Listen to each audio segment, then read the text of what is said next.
జై శ్రీరామ్. ఈరోజు రామాయణంలో యుద్ధకాండంలో 101 సర్గలో ఉన్నటువంటి ఒక అత్యున్నత ఘట్టం ఇప్పుడు మనం చెప్పుకుందాం. రామచంద్రుడు తోబుట్టువులు అయినటువంటి లక్ష్మణుడు, భరతుడు, శత్రుఘ్నులకు ఏ రకంగా ప్రాముఖ్యత ఇచ్చాడు, వాళ్ళని ఏ విధంగా చూశాడని చెప్పుకుంటే ఇంకా ఆ విషయంలో ఇంకా అంత మించి ఏమీ లేదన్నమాట. ఆయన ధర్మాలన్నిటికీ ప్రాధాన్యత ఇచ్చాడు. ఆయన ధర్మ పురుషుడు. ఆయన ధర్మానికి నిలువెత్తు రూపమే శ్రీరామచంద్రుడు. అయితే ఇక్కడ ఏంటంటే మేఘనాథుడు అంటే రావణాసుడు కొడుకు ఇంద్రజిత్తు అని కూడా అంటారు. ఇంద్రజిత్తుకి మన రాముడి తోబుట్టువైనటువంటి లక్ష్మణుడికి మధ్య యుద్ధం జరుగుతుంది. ఘోరంగా అంటే ఘోరాతి ఘోరంగా యుద్ధం జరుగుతుంది, భయంకరంగా జరుగుతుంది. ఆ యుద్ధంలో ఇంద్రజిత్తు వేసిన ఒక బాణం లక్ష్మణుడికి తగిలి లక్ష్మణుడు పడిపోతాడు. అంటే ఆ స్పృహ తప్పి పడిపోతాడన్నమాట. అప్పుడు అక్కడికి వెళ్తాడు మన రామచంద్రుడు. లక్ష్మణుడు అలా మోర్చపోయి ప్రాణం లేకుండా పడి ఉంటే ఆయన చాలా హృదయం ద్రవించిపోతుంది రామచంద్రుడికి. అక్కడ అంతటి అంటే విష్ణు స్వరూపుడు, విష్ణుమూర్తి యొక్క అంశతో పుట్టిన విష్ణు అవతారమైనటువంటి రామచంద్రుడు కూడా మానవ మాతృడిలాగా రోధిస్తాడు. తమ్ముడు లక్ష్మణ, నువ్వు లేకపోతే ఈ యుద్ధానికి అర్థమేముంది? నేను సాధించేదేముంది? నా జీవితంలో నా సంతోషానికి నువ్వు లేకపోతే ఇంకా అర్థం కూడా లేదు అని చెప్పి చాలా రోధిస్తాడు, చాలా బాధపడతాడు. పక్కనే ఉన్న వాడితో సుశేషుడు అని ఒక ఆయన ఉంటాడు. ఆయనతో చెప్తాడు, నా తమ్ముడు నా చిన్నప్పటి నుంచి ప్రతి దానికి నా వెనకే ఉన్నాడు, నన్ను వదిలి ఒక క్షణం కూడా లేడు. అటువంటి తమ్ముడు కనుక చనిపోతే కనుక ఆయనకి చనిపోయాడన్న భావన కలుగుతుందన్నమాట. నేను కూడా ఇంకా మరణించి తీరాలి, ఇంకా ఈ ఫర్దర్గా ఈ యుద్ధం ఇది చేసి ఆ పని చెయ్యలేను. నేను నా లక్ష్మణుడే నాకు ప్రాణం, ప్రాణానికన్నా ప్రాణం నా లక్ష్మణుడు నాకు. ఇక్కడ ఒక అద్భుతమైనటువంటి వాక్యం చెప్తాడండి. ఇప్పుడు మనలాంటి ఇప్పుడున్న వాళ్ళందరికీ అది ఒక రాముడు చెప్పిన పాఠంగా మనం గుణపాఠంగా తీసుకోవాల్సిన విషయం ఏంటంటే, భార్యలు వెళ్ళిపోతారు, చనిపోతారు, మనం ఇంకో పెళ్లి చేసుకుని భార్యను తెచ్చుకోవచ్చు. అలాగే బంధువులను కూడా మనం ఏర్పరచుకోవచ్చు, రిలేషన్స్ ఏర్పాటు చేసుకుని. కానీ ఈ తల్లి గర్భంలో ఉండి తల్లిదండ్రుల అంశతో జన్మించిన తోబుట్టువుల మటుకు మళ్ళా రారు. మిగిలిన బంధాలన్నీ కూడా తర్వాత కూడా ఏర్పరచుకోవచ్చు. ఈ తోబుట్టువులు మాత్రమే ఒక్కసారి వెళ్ళిపోతే మళ్ళీ మనకి దక్కరు. వాళ్ళే మనకి ఇది నిజమైన ఆస్తి అని చెప్పి చాలా బాధపడతాడు అనమాట. సోదర ప్రేమ ఎలా ఉంటుంది, సోదరులు ఎలా ఉండాలి, సోదర ధర్మం ఏమిటి అనేది అక్కడ ఆయన మాట్లాడుతూ ఉంటే తెలుస్తుంది అన్నమాట. ఇంకా ఫర్దర్గా ఇంక ఈయన చనిపోయాడనే భావనలో ఇక ఈ రామాయణ యుద్ధము వద్దు, రావణాసుడి పైన విజయం వద్దు, నాకు ఏదీ వద్దు, నా తమ్ముడు కనుక మరణిస్తే నేను మరణించడం తథ్యం.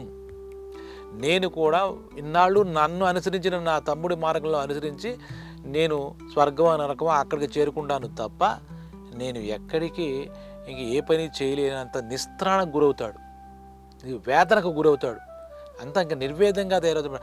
అంటే ఆ తమ్ముడిని ఆ స్థితిలో చూసినటువంటి రాముడు హృదయ విదారకంగా బాధపడతాడు. ఇక మరి ఏ ఘట్టంలో కూడా అంత బాధపడ్డట్టు మన, ఎందుకంటే మహావీరుడు ఆయన భావోద్వేగాలన్నింటికీ కూడా అతీతుడు అసలు ఒక రకంగా. కానీ తోబుట్టు ఎప్పుడైతే అలా పడి ఉన్నాడు, ఇంకా మరణం ఆయనకు సమీపమై ఉందో, అలా ఏం జరుగుతుందో తెలియదు. మామూలుగా అయితే మనకు స్పృహ తప్పి పడిపోయాడు. ఈయన ఆ దెబ్బలతో, ఆ అస్త్రాలకు సంబంధించిన దెబ్బలు తగిలి ఒళ్ళంతాకంత రక్తం అయితే ఆయన పెట్టుకుని చాలా అంటే చాలా బాధపడతారు అనమాట. అప్పుడు చెప్పిన మాటలు, తోబుట్టువులను మనం ఎలా చూసుకోవాలి, ఇది ఇప్పుడున్న వాళ్ళకి, ఇప్పుడు అన్నదమ్ములైనా అక్క చెల్లెలైనటువంటి ఎటువంటి ఫీలింగ్స్ లేవు. ఒక రకంగా చెప్పాలంటే చిన్న చిన్న విషయాలకి మనస్పర్ధలు, అభిప్రాయ భేదాలు, ఆస్తి తగాదాలు, ఒక సెంటు భూమి మనకు తగ్గితే వాడి మీద గొడవలు, కోర్టు లావాదేవీలు ఇలా వెళ్ళిపోతున్నారు. ఏంటి తోబుట్టువులు అంటే తోడ పుట్టిన వాళ్ళు. ఇలా ఎలా మనం రక్త మాంసాలు మన అమ్మ మనకు ఎలా ఇచ్చిందో ప్రాణవాళ్ళ అమ్మ నుంచే వాడు వస్తాడు, అంతకు మించే లేదు. రక్త సంబంధం, తల్లి తండ్రి ఒకళ్ళే.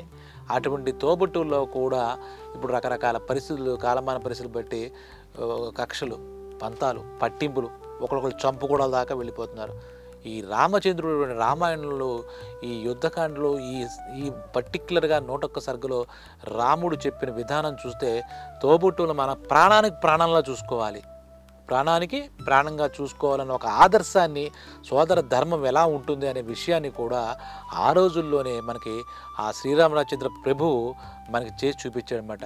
సరే తర్వాత సంజీవ పర్వతం తీసుకురావడం, దాని తాలూకుతో మళ్ళా లక్ష్మణుడు మళ్ళా బయటపడడం, మృత్యునితో నుంచి బయటపడడం, దాంతో ఆయన స్థిమితపడడం శ్రీరామచంద్రుడు, ఇవన్నీ జరిగాయి అనుకోండి. కానీ ఫస్ట్ తట్టిన వెంటనే తల్లడిల్లిపోయాడు రామచంద్రుడు. తమ్ముడు లేకపోతే నేను లేను, వాడు నా ప్రాణానికి ప్రాణం అని చెప్పేసి ఆచరించి చూపించాడు. కాబట్టి మనకు ఆదర్శమూర్తి అయ్యాడు. మనం కూడా ఆయన బాటలో వెళ్ళాలి, ఆయన ఆదర్శంగా తీసుకున్నాం. కాబట్టి అందరం కూడా మన తోబుట్టువులతో ఎలా ఉండాలి, ఎంత ఆనందంగా ఉండాలి అనేదాన్ని మనం గుర్తుపెట్టుకుని, రామనవమి వస్తోంది కాబట్టి ఆ సందర్భంగా రాముడు ఎన్నో విశేషాలు, ఎన్నో ధర్మాలు ఆచరించి చూపించాడు. అందులో భాతృధర్మం అంటే సోదరుడు తోబుట్టువుల ధర్మం ఈ ఘట్టాన్ని మనం చెప్పుకోవచ్చు.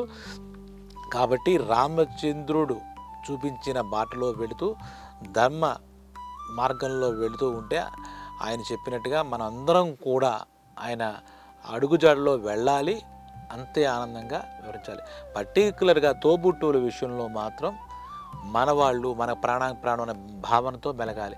చిన్న విషయంలో తేడా వచ్చింది, వాళ్ళని ఎక్కడో ఏదో అందాము, లేదంటే మనకి అన్యాయం అయిపోయింది, మన ఇది అన్యాయం ఏమవుదు. తోబుట్టువులు అంటే నీ తోడబుట్టిన వాళ్ళు, నీ రక్తం, ముందు నువ్వు వచ్చావు, నీ తర్వాత నీ తమ్ముడు వస్తాడు, తర్వాత నీ ముందు నీ అన్నయ్య వస్తాడు. కాబట్టి తోబుట్టువుల విషయంలో మన శ్రీరామచంద్రుడు చూపించినటువంటి మార్గాన్ని అనుసరించి ఆ సోదర భాతృ ధర్మాన్ని మనం చూస్తే అది అందరూ ధరిస్తారు అన్నమాట. పితృదేవతల దగ్గర నుంచి దేవీ దేవతల దగ్గర నుంచి అందరికీ ఈ ఆదర్శప్రాయుడు మన రామచంద్రుడు.